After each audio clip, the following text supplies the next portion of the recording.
Is a molecule of life. This is a cell, and inside the nucleus are the chromosomes. Chromosomes come down and they unravel. You unravel the chromosomes and you're looking at the DNA.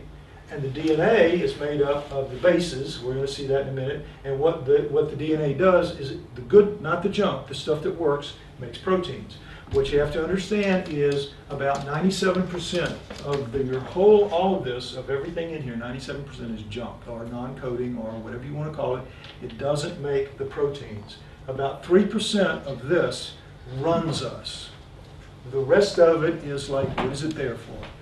We're still trying to figure that out. Could be spirit, could be a number of things. But junk is not dealt with at the scientific level because it's not quantifiable. Okay? They can't quantify it. So anyway, this, we need to all understand this, and we're just getting started. Okay, next slide. We'll see a different look at it. What we were looking at is made up, the base pairs are only 4. There are only 4 base pairs. Thymine, adenine, guanine, and cytosine. And that's it. And these two go together, thymine, adenine, and guanine, cytosine go together, and they don't mix. It's these two, and they make these steps, the base pairs. These are the base pairs. These are the nucleotides. These are the nucleotides. These are the base pairs that the 2 nucleotides come together and make. So that term is used kind of interchangeably. When you say a nucleotide, you know, if you know the nucleotide, you know what its partner is automatically. So all you need is the nucleotide, and you know it's a base pair because you know what the other side of it is going to be. So you can strip them apart like this and get to nucleotides, and you know what goes on the other side of it. So nucleotide base pairs, don't be confused by that. It's essentially the same thing. We tend to use base pairs, but if you see nucleotides, not a problem. So you have all of this, and all 3 billion of them are wound up like a wad of rubber bands in the nucleus of the cells that we saw just a minute ago. They're just like rubber bands, just wadded up. And that's it. Very, very tightly packed. Next slide. This is early DNA testing used primers, 20 to 30 base pairs long. Below is an early array in a gel sheet. Now this is important to understand because you have to understand the story of the Starchild's early DNA testing. Next slide. The first testing was done at the University of British Columbia. I made a mistake. We couldn't, there were only 6 labs in the world that could do nuclear DNA at that time. None of them would touch the Starchild. And so there was this lab here. It was a new lab. It was a dental forensic lab, totally incapable of dealing with ancient DNA. And the guy said, well, I'll just try to find out if you have live DNA there. Because sometimes a skeleton or bones can be so degraded that they just can't recover anything, but either mitochondrial or nuclear DNA. He says, I can't recover mitochondrial, but I can recover nuclear, and if I find anything nuclear, you'll at least know it's worth trying to gather the money and keep going. So I said, okay, great, next slide. So what he came up with was after 2 times where they contaminated it, and a 3rd time, they came up with this result. Now by then, a guy on the team, one of the kids there, again, this is a university, this is a main geneticist and kids and students doing the work. And they're just screwing it up. They're just contaminating it every time. The first 2 times, and they did it again this time too. But by then, the rest of the university had heard what they were doing, that they were working on maybe an alien skull, and the other professors dropped down on them, and now they were just trying to get rid of us. Get us off the camp, get us out of the deal. So he said, after the customary number of PCR cycles, 28, there was a very weak 200 picograms gender profile from the second bone sample taken from the child's mastoid process. Now, normally 1,000 picograms were the usual minimum threshold at which you could tell anything about what you had. And the guy says, we only got 200 picograms, but we know that it's a result as an XY chromosome, which tells us 2 things: the child was male and it was human, right? This is a totally BS report and a totally BS answer. But the problem was in late 99 that went out as the official answer. And it was exactly the answer that mainstream science wanted. Human male. End of story, end of tape. We don't have to worry about the Starchild anymore. And so to this day, you will read that this is the answer, that it was already proved to be human, even though this was in 99 when they were using primers of 20 to 30 base pairs long, and it was easy to make mistakes, and these guys didn't even get it. They didn't even get it, because why do we know? The next slide. But now this, you have to understand, this caused a disaster to our team. We couldn't get a hearing anywhere. The Bowl lab report equaled 3 years of dead time. 3 years from November of '99 to November of 2002. When, by that time, I had spent so much time and energy and effort trying to resuscitate it. I had gone horribly into debt, about $50,000, and I was going to have to go bankrupt. So my girlfriend at the time says, this is killing you. This is killing you. You have got to stop this. You've got to just give it up. So I sent out the word that I was, I just couldn't go anymore. I had done my best, but somebody else was going to have to take over and go from here. And then, next slide, Miss Belinda McKenzie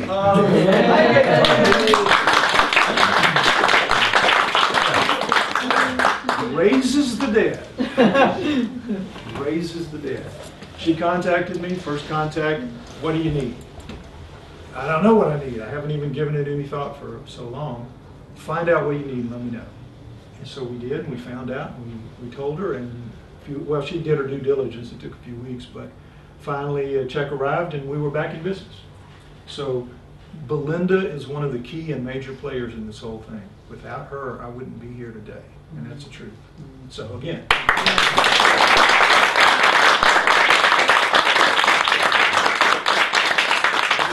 We love you, babe. We love you. All right, next slide.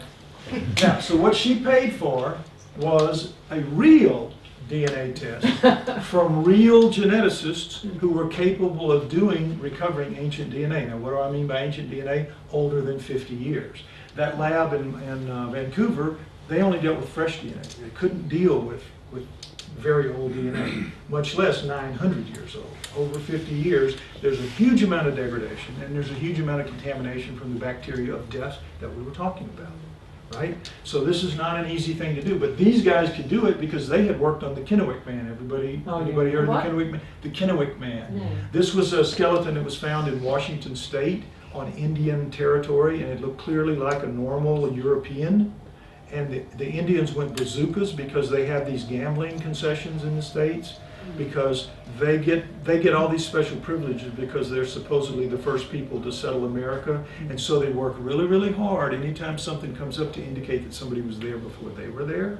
And the Kennewick Man was like 9,000 years old and looked like a European, so that wasn't going to happen. So they made the Clinton administration cement the whole thing over, and the Kennewick Man, and it became this big legal case, and it took like 6 years to be able to study it. Well, these guys studied it, and what they found was that the Kennewick Man was exposed on a riverbank. That's how it was found, and the water would wash in and cover it, and then water would go out and the sun would bake it, and so it was absolutely sterile. There wasn't any nuclear DNA, there wasn't any mitochondrial DNA. There was just nothing to recover from. So at that time, later they were able, as the refinements got better, they were able to tell its date and stuff like that. But at the time, that's where they were. But these guys did a great job, and here's what they did. Next slide. Using, again, primers. Keep in mind, 20 to 30 base pairs long. 20 to 30 base pairs long, short-length base pairs. They recovered the human's mitochondrial DNA, and she was from haplogroup A, and they found mitochondrial DNA for the Starchild from haplogroup C. And that's what that means. They also found, next slide, that in 6 attempts at finding the nuclear DNA, they couldn't do it. They were 10 times, 100 times better than the lab in Canada, and they couldn't do it in 6 attempts. They could not find nuclear DNA. So that proved right here that what they had said in '99 for Vancouver was wrong, just was wrong. It should have been thrown out right there. Again, you can still read on the internet that the '99 test was better than this test. And this test has turned out to be wrong, because those primers are so short, 20, 30 base pairs long, and in 3 billion base pairs, it's not too hard to find pieces 20, 30 long that match up. But when you get out to 2 and 3 and 400 and 500 long, it's a different story, as we'll see with the new geneticist. Next slide. So, but out of trace genetics, those two guys, the result was that the Starchild Skull was a human-alien hybrid, and some of you might remember who have been here when I talked about it as a human-alien hybrid. You might have seen that very same slide. We believe that from their test in 203 right up until 210. We believed that was the result. Next slide. It was what the guys told me in 203. I said, well, what can we do now? And they said, well, you're going to have to wait, if you can believe this, 3 to 5 years for this new technology to come on board, that instead of primers, it's going to do it base pair by base pair by base pair. And that's what you need, because if your thing has never been seen before, the base pairs are how it has to come out.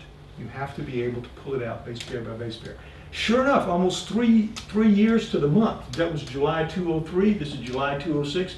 A company called 454 Life Science announces that they have a technique for doing it. I'm not going to go into it. It doesn't matter. It's impossible. It's incredible. It's unbelievable how they do it. But they do it. They can pull it out. They can disassemble DNA base pair by base pair. It's just simply astounding. And then tell you what you have. Next slide. So, in early 2010, a new geneticist contacted me and offered to help using that new kind of equipment. From 206, the first few of these things that were done, the first few genomes that were recovered were like $10, $15 million each.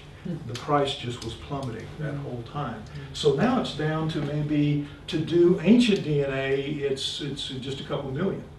Now, a lot of people say, well, wait a minute, why does it cost so much to do the Starchild DNA when I read on the internet that I could, you can have your DNA done for $5,000, $10,000. Well, that's true. You can have your DNA, your genome sequence for about 10 grand right now using this equipment. Because it's fresh DNA. You saw the rubber band pile. All these things do is they unbuckle the rubber bands and just string them out and measure them. Fresh DNA, easy to do. Now, imagine when you're dead for a long time. Imagine that wad of rubber bands put through a wood chipper, and all the little pieces. And that's what you've got to put together to make the genome of something that's been dead for a long time.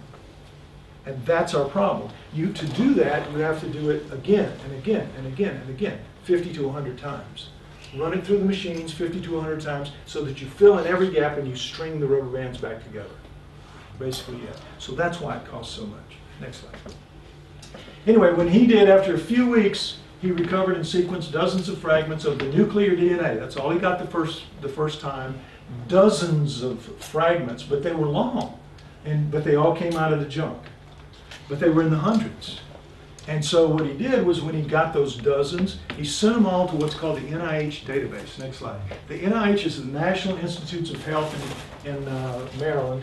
And what they have is, in America, they put out the money to most labs to do DNA work. So that if you want to do some kind of work, they will give you the grant money to do it. And in doing so, you owe them the results. And they take the results and they put them in the database. So by 210, when we were doing this, middle 210, the database was very, very full of literally billions of coherent base pair strings to compare to. All of the human, all the chimp, all the gorilla, and parts of hundreds of other animals. So it had a very, very good spread, down to bacteria and yeast and molds and things like that. Everything anybody did, it went into that database and it was there. So if you had unusual DNA, that's what you did. You sent it there to see if it matched up with anything. Next slide. So what the Starchild did was, some of it did come back in strings that matched up in the human genome. Some of it did. This is one of 265 base pairs. Okay, and it says very clearly that 265 base pairs is found exactly matched in Homo sapiens chromosome 1 genomic contig here. They know where it is, right? But half of the things he sent in, next slide, half of them came back. This is a 342 base pair. No significant similarity found. Not on Earth. So he contacted me and he says, boy, you really got something here. He says, we can have a few of these maybe, but not half of them. He says, you've got something here.